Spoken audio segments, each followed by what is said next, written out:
isu kuil dengan isu tuan punya Jekyll ni, saya tak tahu ini hak orang lah, tapi isu berkaitan dengan agama ni kita kena hati-hati.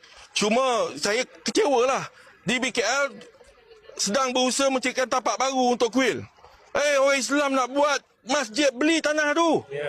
Apa pasal kuil dapat percuma, semua lot mahal ni tengah bandar. Suruh kuil tu bayar balik kepada Jekyll. Kalau suruh Jekyll pindah, bayar balik, buat crowdfund daripada kalangan orang Hindu. Bayar semula kat Jekyll. Dan DBKL bagi lot lain pada Jekyll. Baru betul. Tak kisahlah dia boleh ke mana-mana masjid. Pahala dapat juga. Tapi cara nak bagi percuma dekat kuil tapak lain, tak adil lah orang Islam beli tanah. Bukan sikit, 16 juta. Ini yang kita marah sangat. Ini Anwar PM cakap apa? Tak tergamak dia tengok sementara dia jadi Perdana Menteri, tengok kuil dirobohkan. Cik kambing betul. Masjid pun kena roboh.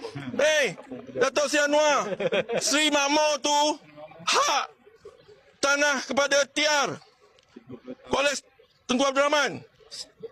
Disebabkan hak orang dihalau semua kampung tu. Dengan masjid, dengan surau sekali diroboh. Begitu senang sekali.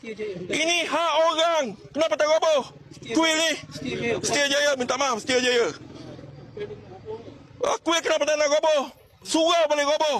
Dulu kita pergi tolong dekat surau di Ampang. Dibuat oleh pekerja-pekerja daripada Bangladesh dan juga Myanmar. Untuk buat surau dia semayang, dia bekerja di situ. Kena roboh. Kita tahu lah tak dapat kebenaran, tak apa roboh. Kita ikut undang-undang. Ni ada satu bangsa tak nak ikut undang-undang langsung. Jumpa pokok besar ikat. Kali ini kita kerahkan. Jumpa ya tali ikat warna kuning kita potong.